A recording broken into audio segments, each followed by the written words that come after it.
আসসালামু আলাইকুম সবাইকে, ওয়েলকাম টু কুকিং রেভলিউশন। আজকের কুকিং রেভলিউশনের আয়োজন হলো বিফ বিরিয়ানি। আর দেরি না করে চলুন ঝটপট দেখে নিই বিফ বিরিয়ানির রেসিপিটি। প্রথমে আমি এখানে 1 কেজি পরিমাণে গরুর মাংস নিয়ে নিয়েছি। এখানে সলিড মাংসের পাশাপাশি আমি কিছু হাড্ডি সহ মাংস নিয়ে নিয়েছি। এরপর আমি এতে মশলাগুলো দিয়ে দেব।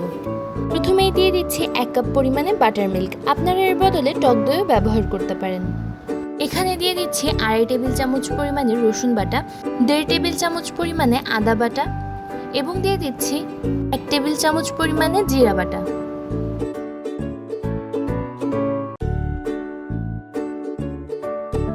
এবার দিয়ে দেব স্বাদমতো লবণ। আরও দিয়ে দিচ্ছি 1 চা চামচ পরিমাণে ধনিয়া গুঁড়া, 2 টেবিল চামচ পরিমাণে রাঁধুনি বিরিয়ানি গুঁড়া মশলা। আপনারা চাইলে যে কোনো ব্র্যান্ডের বিরিয়ানি মশলা ব্যবহার করতে পারেন।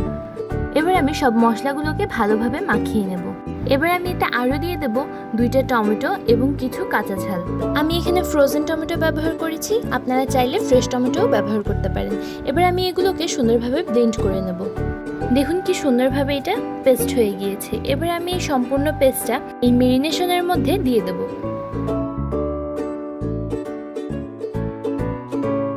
এবার আমি বেরেস্তা ভাজার জন্য একটা কড়াইতে পর্যাপ্ত পরিমাণে তেল নিয়ে নিচ্ছি।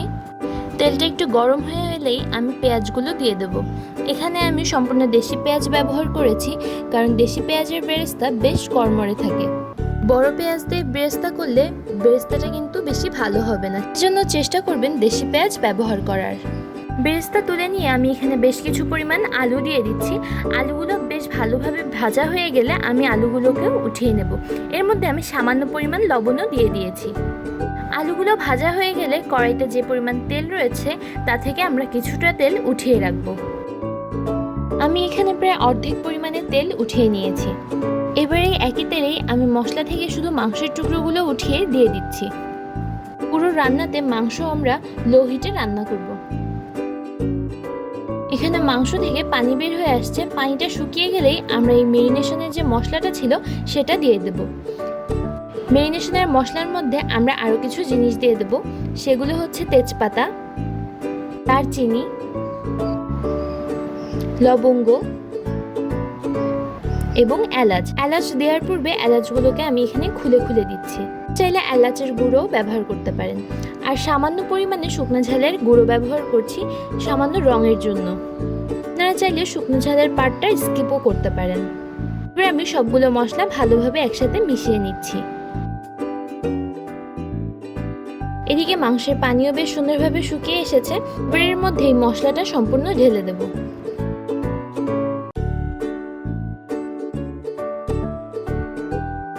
এবার পালাই মশলা সহ মাংসটাকে ভালোভাবে কষিয়ে নেওয়া।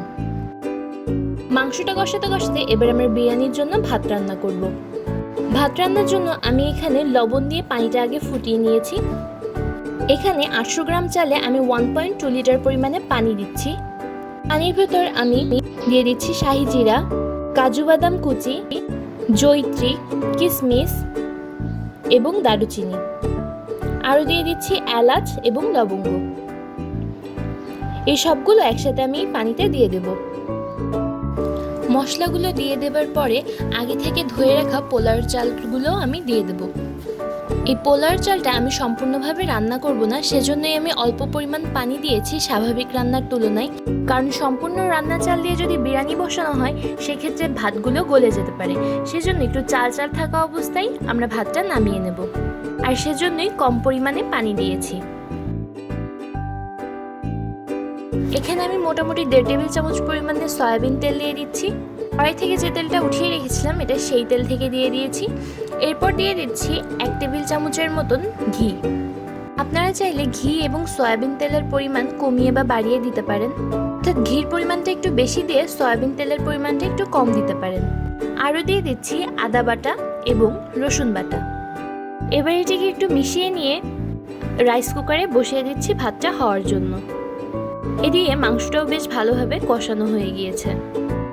এভাবে মাংস কষাতে একটু সময় লাগতে পারে, এজন্য আপনারা যদি ব্যস্ত থাকেন বা সময় স্বল্পতা থাকে সেক্ষেত্রে পর্যায়ে মাংসটা প্রেসার কুকারে দিয়ে দিতে পারেন।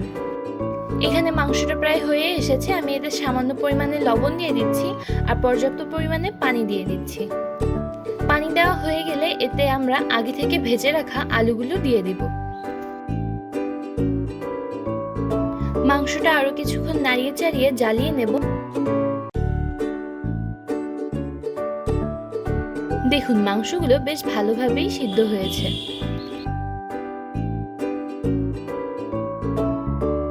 এবার আমি বাড়িতে তৈরি করা বিরিয়ানি মশলা দিয়ে দিচ্ছি। আপনারা চাইলে প্যাকেট মশলাও দিতে পারেন, অথবা আপনারা নিজেরাও বাসায় বিরিয়ানি মশলা তৈরি করতে পারেন। এবার আমি এটাকে একটু নাড়িয়ে চুলা বন্ধ করে বিরিয়ানিটি পাতিয়ে নেব। এইদিকে আমার ভাতটাও হয়ে গিয়েছে। প্রথমে গ্যাসের চুলার উপর একটি রুটি ছাকা তাও নিয়ে নিয়েছি এবং তার উপর একটা হাঁড়ি দিয়ে দিচ্ছি। এখন চুলাটা জ্বালিয়ে নিয়ে এতে আমি সামান্য পরিমাণ ঝোল দিয়ে দিচ্ছি আর দিয়ে দিচ্ছি সামান্য পরিমাণে পানি। এর কারণ হলো হাঁড়ির তলা থেকে যেন ভালোভাবে ভাপ উঠতে পারে এবং তলাটা যেন পুড়ে না যায়। এখানে আমি প্রথম লেয়ারটা পাতানো দেখিয়ে দিচ্ছি। প্রত্যেকটা লেয়ার ঠিক এই একই প্রসেস ফলো করেই পাতাবো। তবে প্রথম লেয়ারে ভাতের পরিমাণটা তুলনামূলক অন্যান্য লেয়ারের তুলনায় একটু বেশি থাকবে। আমি যে পরিমাণ ভাত রান্না করেছি তার অর্ধেকটার মতন ভাত আমি প্রথম লেয়ারে দিয়ে দিচ্ছি। ভাতটা দিয়ে আমি চারিদিকে একটু মেলে দেব, যাতে করে বিরিয়ানিটা বেশ সুন্দরভাবে প্রত্যেকটা লেয়ার পাতানো যায়। এরপর আমি আগে থেকে ভেজে রাখা বেরেস্তাটা দিয়ে দেব। আপনারা যদি কেউ বেরেস্তা পছন্দ না করেন সেক্ষেত্রে বেরেস্তার পরিমাণটা একটু কমিয়ে দিতে পারেন, অথবা মাংস রান্নায় একটু পেঁয়াজ ব্যবহার করতে পারেন। এটা আপনাদের উপরেই নির্ভর করবে। হাফ কাপ পরিমাণে দুধ দিয়ে দিচ্ছি। এবার এখানে 1 টেবিল চামচ পরিমাণে গোলাপ ও কেওড়ার জল দিয়ে দিচ্ছি, অর্থাৎ টোটাল 1 টেবিল চামচ। আরও দিয়ে দিচ্ছি প্রায় 2 টেবিল চামচের মতো ঘি। এরপর মাংসের লেয়ার দিয়ে দেব। এভাবে একই প্রসেস ফলো করে আমি আরও কয়েকটা লেয়ার তৈরি করে নেব। আপনারা চাইলে 1 লেয়ারেও করতে পারেন, এটা আপনার উপর নির্ভর করবে। এখন চুলার আঁচটা কমিয়ে দিয়ে এটিকে ঢেকে প্রায় 20 মিনিটের মতো অপেক্ষা করব। আর 20 মিনিট অপেক্ষা করার পরই তৈরি হয়ে যাবে আমাদের দারুণ স্বাদের বিফ বিরিয়ানি। আপনারা চাইলে বাসায় এই রেসিপিটা ট্রাই করতে পারেন। আশা করি আপনাদের কাছে বেশ ভালো লাগবে। রান্নার প্রসেসটা একটু লেন্দি হলেও এই বিরিয়ানির স্বাদ কিন্তু অসাধারণ। আপনারা যদি বাসায় রেসিপিটি ট্রাই করে থাকেন তাহলে কুকিং রেভলিউশনের ফেসবুক পেজে অবশ্যই আমাদেরকে জানাবেন। আশা করি ভিডিওটা আপনাদের কাছে ভালো লেগেছে। ভালো লেগে থাকলে একটি লাইক দেবেন, আমার চ্যানেলটিকে সাবস্ক্রাইব করবেন আর ফ্রেন্ডস এবং ফ্যামিলির সাথে অবশ্যই শেয়ার করবেন। ভালো থাকবেন আপনারা সবাই। আশা করি খুব জলদি আপনাদের সাথে আবার দেখা হবে কোনো এক নতুন রেসিপি নিয়ে। সো আজকে এই পর্যন্তই। আল্লাহ হাফেজ।